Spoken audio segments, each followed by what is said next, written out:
and welcome to the Post About Ghosts podcast. I'm your co-host Chellemo, and with me as always is Aidy. Hi, Aidy. Hello. So last week we took a look at water and the paranormal. This week I think it's only fitting if we take a look at fire and its connection to the paranormal. Now, can I just ask, in the show notes you put fire in capital letters. Was there a reason for that? Would it be that you like fire? Probably hit it with my pinky. Right. The caps lock.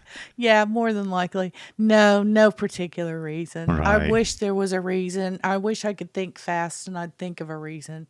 But no, that was just a fat finger. Okay.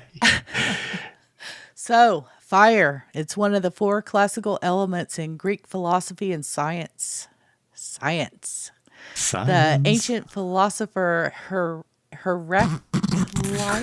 I'm glad you're saying that word. Heraclitus? Yeah, I have no idea. Heraclitus, we're going to go with that. Yeah. He claimed that the soul itself was made of fire and water, and he believed that part of the goal of the soul itself was to be rid of water and become pure fire. Uh-huh.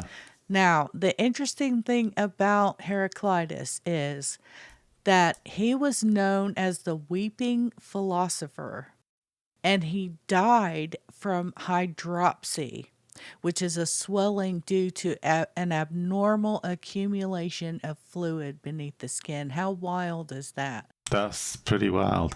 Yeah, he spent his whole life telling people you got to get rid of the water, and water ended up basically killing the guy in the end.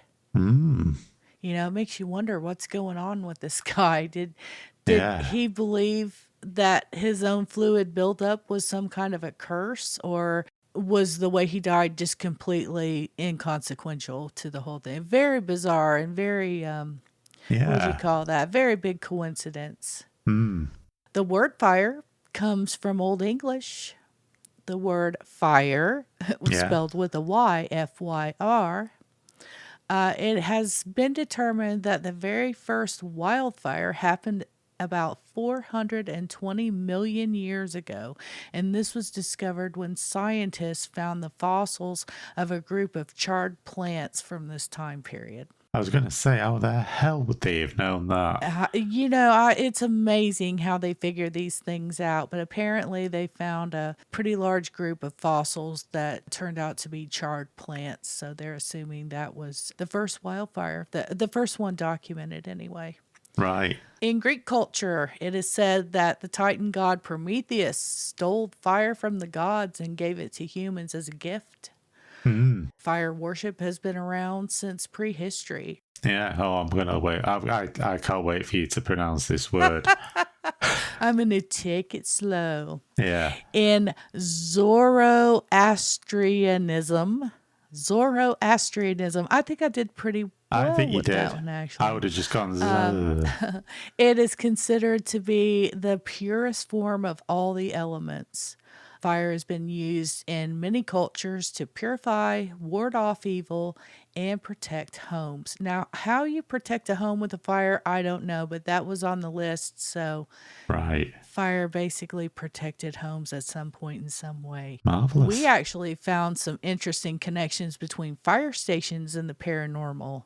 Apparently, there are many hauntings associated with fire stations. Why don't Yeah. you go first and tell us what you found? Yeah, will do. So, haunted fire stations. I have a list of a few here to go through, and the first one, and how I'll do this is just by sort of what they called this particular event. Okay. So yeah, it's not a name or a place. It's just what they called it in the listing that I was reading from. So Gotcha. yes. The first one is a silhouette, which was from Aberdeen, Scotland, an old fire station in King Street, dating back to 2006. And we're doing this whole thing again where it's classified as a haunting manifestation So I'm guessing it must be a thing because in the source Yeah. material, it seems to be a classification that they It use. must be something that you can see acted out that's not actually happening, I Hmm. guess. That would be my guess. Yeah, because it does seem to be a classification that they use. Anyhow, with this place, this place is now a student accommodation. And a former student who was living there speaks of a silhouetted figure that walked towards him as he took a shower, which would be quite alarming. Yeah. Yeah. A while later, somebody told the student that the place had a haunted reputation. When it was an operational fire station, several firefighters claimed to have encountered a figure wearing a Victorian era firefighting uniform, and it is said that this is the spirit of a man who died saving a child. Oh, wow. That's the first one. By the way, these fire stations are from the UK. As I've said previously, I am not making any attempts for at least another couple of years to pronounce any of these names. Having had a absolute You got to get nightmare back on the fest. horse. No, I'm happy. So the next one is Knight Templar Fire Brigade Headquarters. And it says on the thing Temple Back. I don't know if it meant the back of a temple or that is an actual place in Bristol, Somerset. That was a bit of a rubbish Somerset accent I just slipped into there, which is another haunting manifestation from 1975. An apparition which appeared 9 times during 1975. One witness claimed it looked like it was wearing waterproof clothing, where others claimed it looked like it was wearing a medieval outfit, and speculated it may have been a Knights Templar, as the Templars once owned lands around the city. Now, I don't see the correlation between waterproof clothes and a medieval outfit. No. Certainly a Knights Templar outfit wouldn't strike me as being very waterproof. In fact, you probably would not want to be going in the water No, I in wouldn't full think plate so. armor. No. So I don't know on that one. But anyway, that was on the list. I thought it was kind of interesting. And then there is a fellow called Jack. This was an old fire station that's now a restaurant, or became a restaurant. I don't know if it still is. It certainly was at the time that this listing was put together, and that's in Chester. Another haunting manifestation, this time from the 1960s. Ah. Yeah, this is a phantom fireman who sports a beard and a brass helmet, and he's known as Jack. Now, I hope that's not all he's decked out in. I'm assuming he's wearing other firefighting uniform. Probably a brass helmet would indicate something from the past. Yes, I would imagine. Yeah. And another fireman who worked there witnessed the figure of Jack sitting on a ladder. He was so shocked that he actually raised the fire station's emergency alarm bell. However, the phantom figure had vanished by the time that the help arrived. And shortly thereafter, the witness quit his job at the station. Yep. Yeah. I can understand. Yeah. The next one is another name, Henry. And this is from a fire station in Great Yarmouth. This is from the 1990s and 2000s. So, a fire station built on an area that once housed bodies. That not be like a morgue? I would think so, yeah. Yeah, that's what they said, innit? I mean, a morgue would be the thing. I can't think of what else it would be. No, I can't imagine. Yeah, no, me neither. Anyway, that's what it said, so that's what I noted down. And apparently he had a reputation for being haunted, especially by a monk called Henry. How did they know that, by the way? I don't know, unless it left a sign of some sort. He's got like a name tag. Hi, I'm Henry. How can I help you? Are they sure it was something supernatural? Anyway, footfalls in this place have also been heard echoing down the corridors in the station. That's a weird one, that one. Yeah. First of all, how they knew what the monk was called. And footfalls. Could that not just be people walking around? It's a fire station. Yeah. I would assume. He didn't say it was not used, so I mean, it was built on an area that once housed bodies. Yeah, that's kind of spooky. That is. And finally, we have it was such an imaginative title, this one. It's just called Woman. Yeah. Which is a fire station in Swindon. And this took place during the 1960s and 70s. And we have footsteps again with this one, except they were heard in the upper parts of the station's building where no one should have been up there. Strange footprints have also appeared on freshly polished floors. The footprints vanished, however, halfway across the floor, which I thought was kind of interesting because unless somebody managed to like jump up and grab something, Yeah. you wonder how that would be possible unless they carefully walked backwards, retrace the steps backwards, but that would be a lot of effort to go through just to wind somebody up, I would think. Mind you, Well, it'd be yourself that you're winding up. well, a little interesting side story. When I was in hospital last year for a while, there was a guy who was a firefighter who was opposite in the bed opposite me, and he would tell me of a lot of pranks that they would go to, some of the great lengths they would go to prank each other. So if it was a prank, I wouldn't be surprised. Let's put it that way. Wasn't the thing with fire stations that they all sleep there together in rotation? He did say they did do that, and he would only just retired. He'd actually retired, retired, and like a few days later, he was ill and ended up in hospital just after he retired. So that's the way it goes. Yeah, it was interesting because he wasn't that old. I think he was about maybe a couple of years older than me, mind you. That is middle-aged. So yeah. Anyway, back on track. One of the firefighters there was awakened in the dormitory to see a grey figure standing over him, and another firefighter followed a mysterious figure into the toilets there, only to find that the toilets were empty when he got in there. Now, one of the fire officers there suggested that this was a ghost of a woman who had drowned in the canal over which the fire station had been built. So there you go, there's a handful of haunted fire stations. I tell you what, there was more than I thought. You know what? It is a thing. Yeah. The website that I found my information on, I got it all on one site. It was firerescue1.com. Yeah. And I'll link to that as well in the show notes. They had 10 in the article that I read, and they had another article that was a part 2, and they have a comment box at the bottom to put your own stories in. So apparently this is some kind of thing. Yeah. I took a couple from that, and then I also found a couple of paranormal stories that have to do with fires. So what I found, one was Fire Engine Company 107 in Chicago. And this story begins on April 18th in 1924 when a firefighter named Frank Levy was washing windows at the station house. Yeah. They say he was there with a friend, and he had his hand on the window and paused and told his friend, I feel like I'm going to die today. Strangely enough, right after that, the alarm bell went off. They go off to a fire.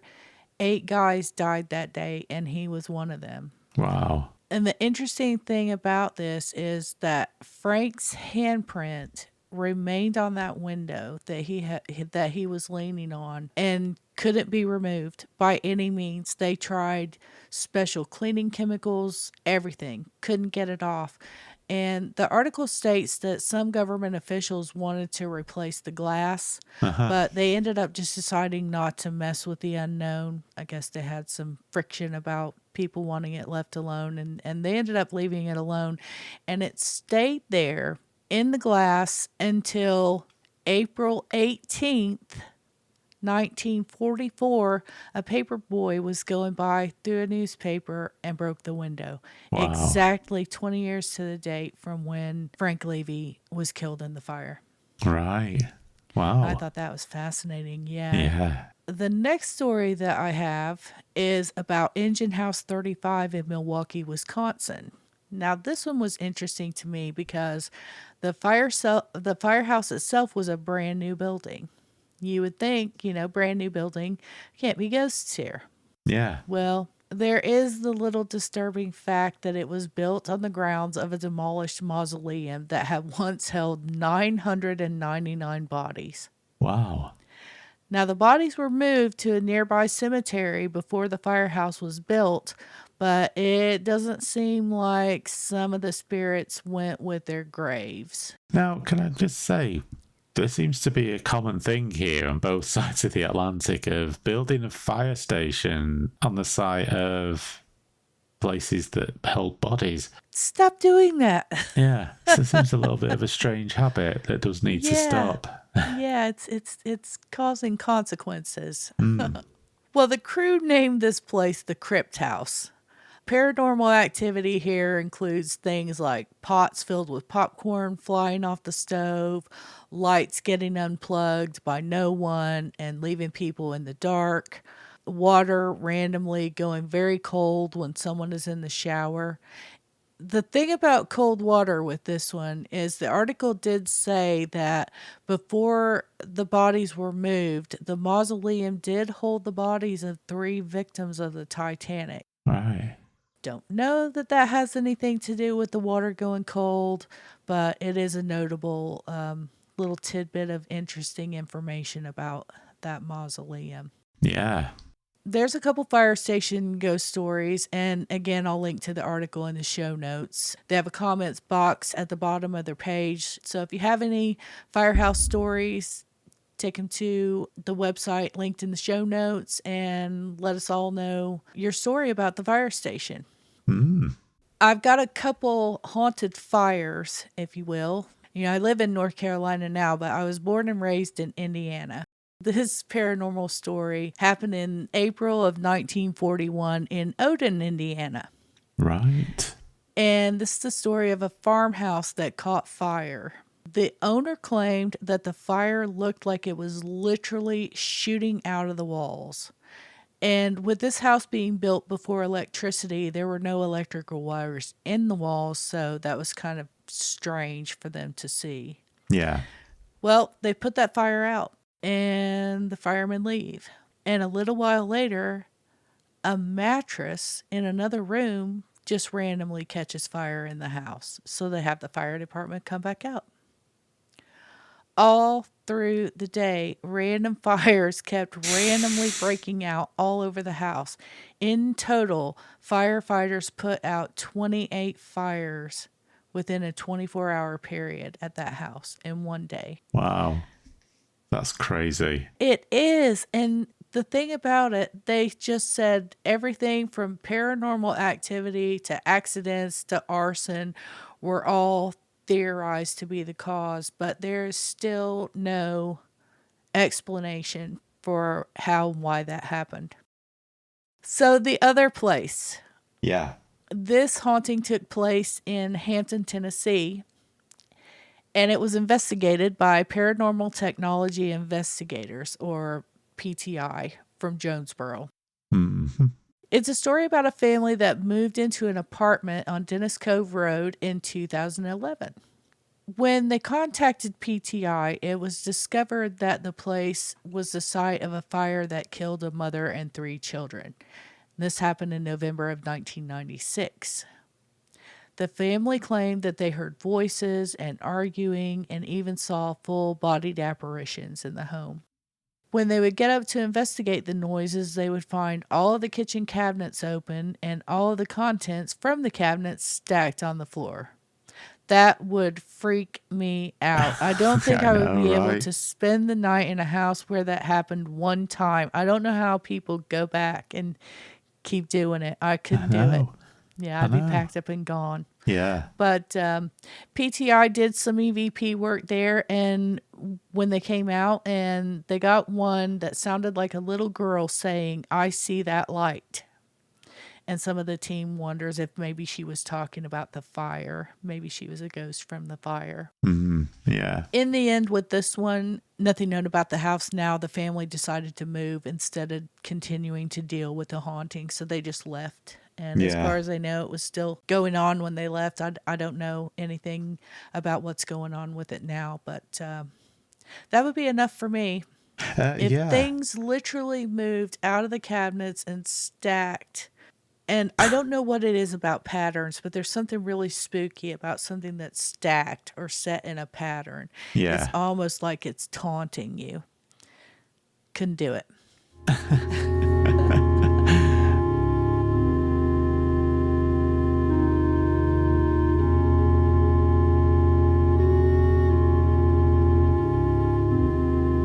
that's the stories that I found. You got anything else before we move on? Well, the story we've got here is not about haunted locations as such. However, it does involve firefighters to an extent.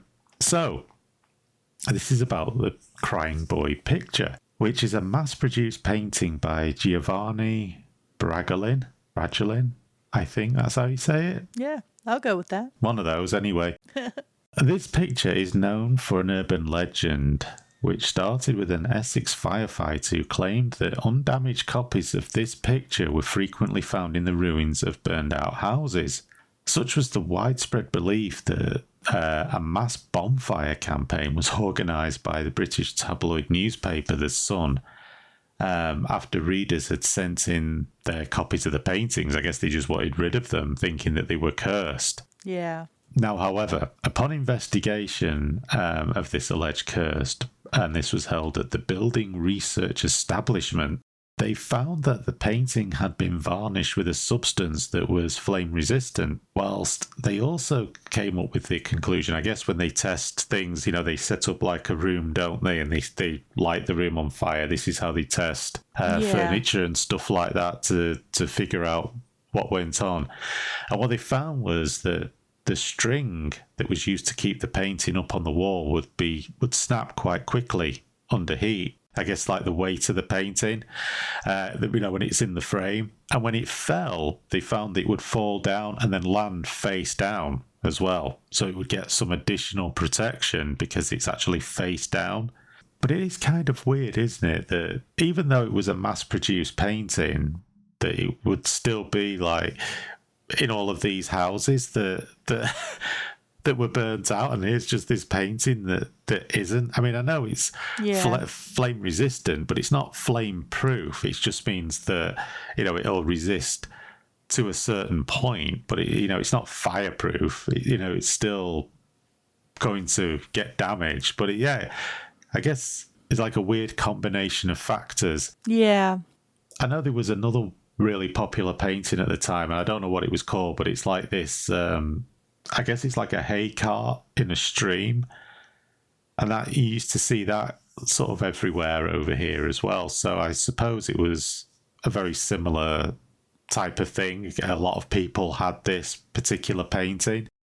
You don't really. I mean, is that still a thing? Do you still get things like that? I mean, I do remember that was a thing. My grandparents had the one with the hay cart in the stream. They actually had that one in their living room, and that was like a really popular one. I think it's a hay cart. It looks like it anyway. It's like this wooden cart that's in a sort of countryside setting in a stream or something. Yeah, there's a lot of mass prints from particularly the 70s and maybe even the 80s that I'm familiar with. My grandma had one called The Green Lady, and it was very popular. I even saw it on a soap opera once when I was a kid.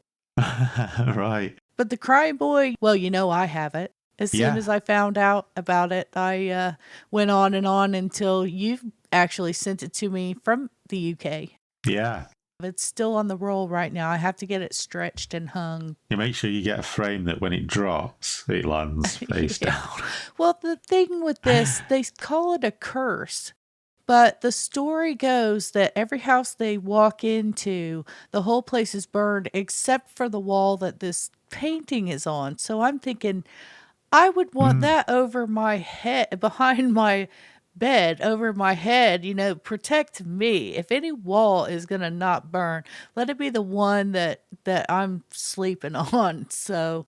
Well, you could put it on each of the walls and the floor and the ceiling, and then basically you're safe, aren't you? I'm all in. Yeah. But I do still find, even though it was treated with a flame-resistant varnish, I do find it interesting because, like I say, I mean, it's not fireproof. No. It just means that it takes a lot longer and takes probably a higher temperature for it to sort of start to burn.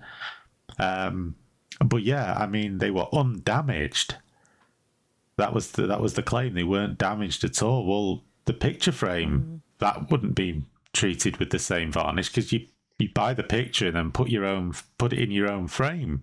And another thing as well, I was thinking with that, like when they do these reproductions, different companies would do different reproductions of it, Yes, wouldn't they they? would. Yeah. So if it was a standard thing back then for all pictures to be treated with one of these flame resistant varnishes, you'd think that the fire service would know about it, because you would think that would be based on their recommendations. Like they did the same with furniture. It was, the sort of where they were testing, like a lot of people were dying in fires because of noxious gases when some furniture was burning. That's what was killing people, not the actual fire. So they then come out with recommendations over here. I mean, I remember it. They came out with certain recommendations of what material that furniture. The interesting thing about you saying that is this particular painting was in a set of paintings that the man did with sad children. It was a set of 60 Yeah. different kids and 60 different paintings, and if the same guy is doing it, and it's because of the way that it was treated, you would think that it would be with all the different kids. So why is it just that one? What is it about that particular one that's either showing up in every fire or is the only one that's surviving the fires? You see what I'm saying? It's kind of odd that you didn't see Yeah. some of the other kids' paintings as well. Because you get all different types of reproductions. You get different sizes, and it's going to be on different paper. Yeah, some of it might be like a reproduction on a canvas. Some might be just like on, like, just rolled up paper. Yeah. Mine's on canvas. Yeah, but I mean, like some of them, like you wouldn't varnish paper. It's still paper, isn't it? It's gonna burn. It doesn't. I don't know. I just thought I can see how it would account for some of them, maybe. But I mean, it was like the claim from the firefighter was that it was, in so many different ruins of burned out houses, which also led me to believe just how many houses was he attending at the time. Unless he was an investigator rather than a firefighter. So he would go to all of the fires and then, as part of an investigator. I would think that might be more likely what his job was, rather than just be, a guy that turns up putting the fires out kind of thing. Because, like I say, he wouldn't be operating on such a wide area that he would necessarily be able to correlate that. But yeah, it is very interesting. Definitely is. Next up, there is a known phenomenon that we want to talk about that doesn't necessarily involve hauntings. However, it is absolutely, without a doubt, paranormal. And that is the subject of spontaneous human combustion. Spontaneous human combustion is when a body is found burned with no apparent outside source for the fire. The fire seems to have come from inside the body itself. This phenomenon has been studied intensively, and the conclusion is that these fires must have been started by some kind of overlooked outside source or natural cause like victim behavior, alcohol consumption, proximity to flammable sources, things like that. That really doesn't do much for curbing my curiosity. That sounds pretty much like it could be anything, is the answer. Yeah. When the answer is, well, there's probably a good reason for this that we're overlooking, so let's just say that just doesn't do it for me. I'm not saying that it has to be ghosts setting people on fire, but I would really just like a better explanation than what we've got. Well, we found some particular cases of spontaneous human combustion that we want to share today. Would you like to start us off, Aidy? I will. And again, these are all from the UK. Okay. Thought to start off with that. And yeah, we have Robert Francis Bailey, and this was Lambeth, Greater London, 1967. A homeless man's burning body was found in an empty building with blue flames coming off the body, and it was thought that he was still alive when he combusted, as his teeth were found sunk deep into a wooden stair banister. Yeah, I mean, thankfully, these sorts of stories don't go into Yeah, too much yeah, I don't detail, think. but I thought that was grim Yeah, enough. That was definitely awful. You know what? I always thought blue flames were a particular form of gas. I know green is I copper. thought that's what caused blue flames. When you burn copper, it's green. I don't know about blue. Yeah, well, we have a gas cooker here, and that's blue flame. So yeah, I thought that was weird. The whole thing is very strange. Yeah, it is. And then with regards to the whole tea thing, Oh, God, yeah. don't really want to know what was going Yeah, on I there. sure wouldn't want to feel what he felt when he did that. No. And the next one I have is a body in basement. This is from Reading in 1978. And this is another, well, they're all awful, but a daughter found her mother burnt to death in the basement of her home. Now, the body was charred, but the rest of the room was barely damaged. So, again, that's kind of strange. You just wonder, how she just ended up burning, but there was no apparent damage, or there was barely any damage at all. Another one is a person called Annie Webb from Newport in 1980. And when Annie's body was found, only her legs, a piece of her arm, and her skull remained. A white tablecloth that was nearby was completely untouched by the You blaze. hear that in a lot of these cases. There's just incredible heat right at the Yeah. person, and then things around them not even touched. No. The next one I've got here is torso that was reduced to ash. And this is going back quite a ways. This is Ipswich in 1744. A woman by the name of Grace Pett's burned body was found in her house. Now, what was strange about this was the other people who shared the house with her were completely unaware of the fire that had killed her, which makes you wonder, like, how would that have been possible? Because, 1744, I get you've not got like modern day fire safety things, but you would think that that fire should have spread. And how her body was found, her burned body was found. Well, she didn't make any noise or anything. Yeah, I mean that's it. The implication really is the fire had already sort of happened, gone out, and people were completely unaware of it, I guess, until they found her remains.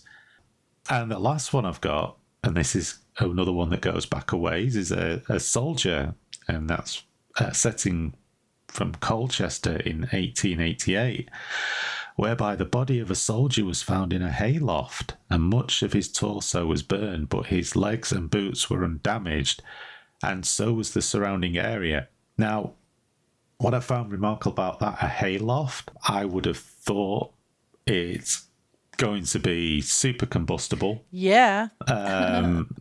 I mean, it's not going to take much for hay to go up, and you would think that would have been the whole building and the surrounding area would have gone up as well.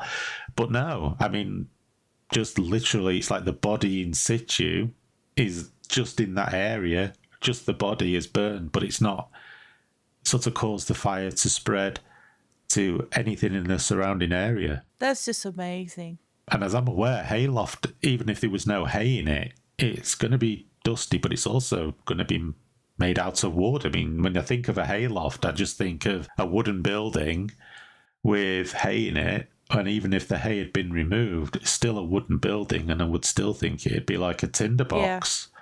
Very fascinating. It is.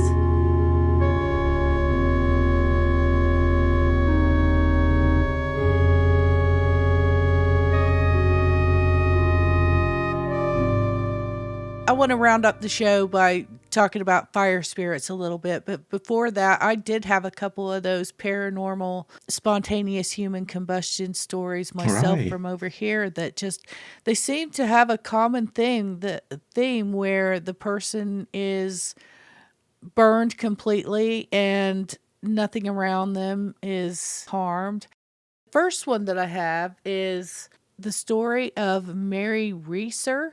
Yeah. And she was a 67-year-old woman who was found burned to death in her home in St. Petersburg, Florida on July the 2nd, 1951. She was discovered by police who had been notified by her landlord after her landlord noticed that the front door was hot to the touch.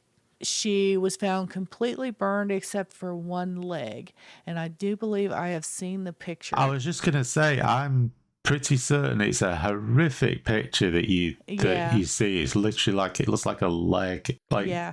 going into like a fire. Yeah, and she's just gone. And the chair that she was sitting in is burned, but everything else around her was just perfectly fine. Yeah, I remember years ago there was a magazine publication here in the UK called The Unexplained, and I used to read that when I was a kid. Probably shouldn't, Yeah. because it was quite some creepy stuff. But I remember seeing that picture in the magazine and it was horrifying. As a kid, obviously you see it and it was like Yeah. horrifying because literally Yeah. it's just that's all there is like a burnt leg. Yeah. Yeah, Well, Mary was said to have taken sleeping pills that night, and she was known to be a smoker. yeah. So the FBI ruled out spontaneous human combustion on her and said that she just fell asleep and burned herself up with her cigarette.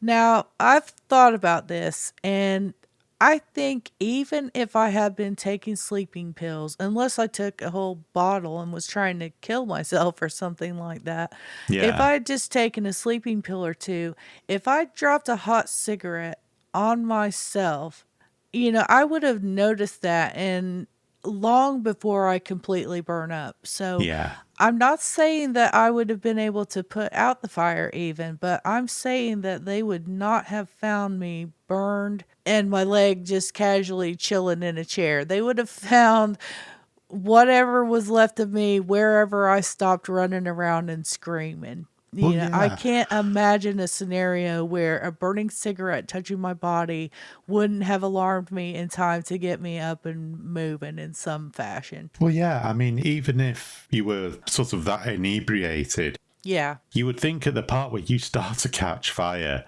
the pain from that would snap you awake. it would wake you up unless you were in a coma.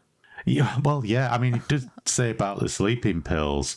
Yeah, I I just suppose. don't think that would have done it. I think that would have, before I burned completely to death, I would have moved, even if it wasn't enough to save my life. Well, that's the other thing. Even if you were in flames and you get Yeah, up to move, you're going to light other things on fire. It's almost as if this thing is like you get burned and it's like within seconds and you don't even get the opportunity to move, which is, kind of horrific, isn't it? I mean, that was like the case. They always say like nothing in the area was damaged, so they didn't move. Because if you were rolling around, you're going to light other things on fire. It's almost as yeah, literally as if in all of these cases, the person didn't move at all, which would, the only way I would think of it, it was that quick. I mean, I know it's like a bit of an awful thing to say, but I mean, you've seen war footage of people getting hit with a flamethrower and they are still moving on fire. yeah, Like they're running and trying to, dive on the floor, rolling around, and they've just been hit yeah. with a flamethrower, for God's sake. So you just, the whole body is like instantly engulfed in flames. They don't immediately die.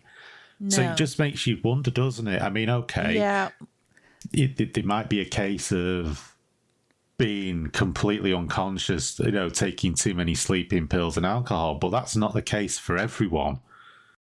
well, the next one that I found is very interesting because it's the story of Beatrice Oxkey from Bolingbrook, Illinois, and this is another one burned in her home. It was Thanksgiving weekend, November 24th, 1979. The story Hmm. says that the chair that she was sitting in, here's another one sitting, completely Yeah. reduced to ash. And like in other cases, the fire was completely out when the firefighters arrived. Only her legs remained intact. Now, it's noted in the article that to cremate bone to ash, temperatures have to exceed 2,500 degrees for hours.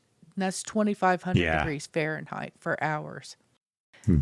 A Yeah. typical house fire stays at about 1,000 degrees. So the body's condition is just not something that you would expect to find in a case like this. If they're flaring up and completely out before the firemen even get there and they don't burn anything else around them, how are they reducing the bodies to ash Yeah. in such a fashion? Because if something did get to such a high temperature, then other stuff that, even if it wasn't in direct contact with it, would burst into flames, even if it wasn't in direct contact. Do you know what Yeah. I mean? Because like the temperature, you can't have something that would be 2,500 degrees Fahrenheit and that not cause other things in the environment to start to catch fire. Yeah, or to melt, and then by that token to catch fire. I mean, it's just not possible. Yeah, very strange. I don't see how it. Yeah, I don't see how it could be possible.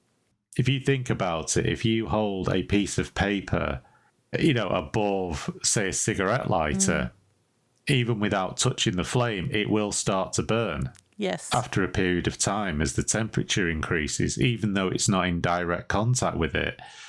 So that's just a cigarette lighter. So you just think, well, for like you say, for the bone to turn to ash, it says it must exceed 2,500 degrees Fahrenheit for hours. Yes. It must exceed it. So it's not even at that. It has to be in excess of that. You start to think, well, how does the ceiling not catch fire? Yeah.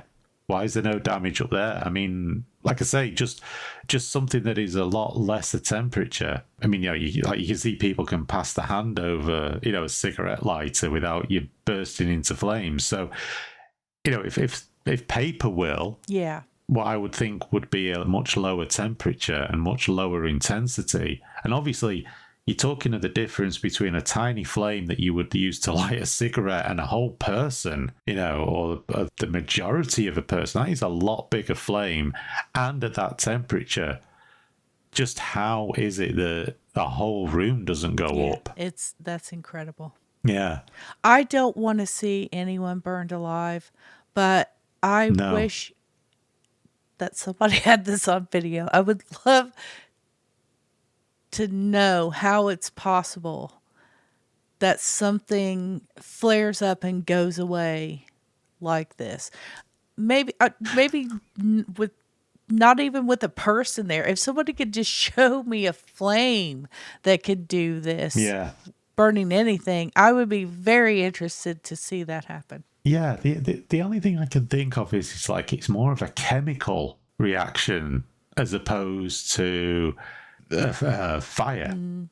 Like it's a chemical reaction in the body when this thing happens that creates it. So, the bone turning to ash isn't through temperature, but rather than some sort of corrosive chemical reaction, perhaps. Right. I don't know. Crazy. I mean, it's just, I find it a really, really bizarre thing. And it's, me, I always go for like the scientific explanation. And to some extent, you can explain certain things, but to me, it's just the weirdness of the fact that it's so localized that it tends to be just the person and the chair they're sat in. And yet I've seen video footage of how fires can start from the smallest flame in a room, and within no time, it's an inferno. I mean, I've seen that demonstrated by the fire service, just how a tiny candle falling over, and within minutes, the whole room is ablaze from the smallest flame. The whole lot goes up. How that doesn't happen? Yeah, it defies logic completely. Yeah, that's the thing. I've seen the fire brigade over here had these demonstrations on television, to show the dangers of certain things, like electric heaters and all this kind of stuff, because, that is like one of the main contributors to people being killed in a fire, is they put an electric heater on and an item of clothing or something comes into contact with the heater and bursts into flames. And they show you just how easy and quick a fire can spread. they also demonstrated it with, for example, like chip pan fires, so you've got like the oil in a pan catching fire. Again, these were things that were shown on the television, and the speed with which fire can take hold from a relatively small source is frightening. Yeah. And I just think, like, you look at these bodies and you think that is a much bigger source than what the fire department have always shown in terms of how things can happen. Yet here you are where, okay, the chair is burned, but nothing else. It's almost like the room would have to be made out of stone or, concrete with no other furnishings in it in order for that to sort of happen. But yeah, it is a very bizarre phenomena. I would agree. Well, let's talk about fire spirits. Okie dokie. I've got 3 that I found interesting while I was doing research for this episode. The first one are salamanders. Fairy legend tells us that salamanders taught the first humans how to make a fire.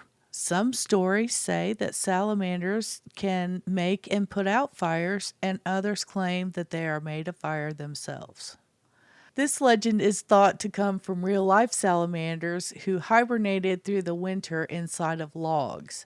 And when these logs were used to fuel fire, the salamanders would come running out, and their cool, damp skin helped them to escape injury and get away from the flames. But it made people believe that they were literally born out of the fire itself. I somehow believe the salamander was probably in disagreement with Probably that. wasn't too happy about that. Yeah, it's like, will you check the goddamn logs before you throw them Yeah, in the exactly. fire? Thanks for just burning my house down. Well, the next one up on the list is the jinn. Now, the jinn are supernatural creatures found in Islamic and Arabic writings. The Quran says that jinn were created from smokeless and scorching fire. They can appear in human and animal form. They possess free will, the same as humans, and they can be good or evil. And it is said that they will be judged on Judgment Day for their deeds on earth, just like people. So they're not necessarily good or bad. They have the free will to choose. Wow. So if you ever find a jinn, I hope you find a good one. Well, yeah, me too. The final fire spirit that I'll get into today is the phoenix. Yeah. It has roots in ancient Egypt and Greek mythology. The phoenix is an immortal bird whose tears are said to have healing powers. Now, it does have life cycles. They just repeat. It's not immortal in one life cycle. The life cycle of the phoenix lasts up to about 500 years. And then its primary ability is to regenerate through fire and come back after death. So yeah. The phoenix is said to be a universal symbol of hope, transformation, personal growth, and resurrection. And that's it for fire spirits. As I was saying in the last episode, there was so much information that can be found linking fire and water to the paranormal. This is barely just scratching the surface. And if you guys are interested, let us know. We'd love to do another episode with some more details or take a deep dive into one of these things of your choosing. Just give us a message and let us know. Yeah. The best place to communicate with us is going to be on X. We are Posts ABT Ghosts on X. We also have a Facebook account, Posts About Ghosts, and YouTube as well. All our social media links are on the website at www.postaboutghosts.com. You can listen to the podcast there or use the RSS feed in the show notes to subscribe wherever you listen to your podcasts.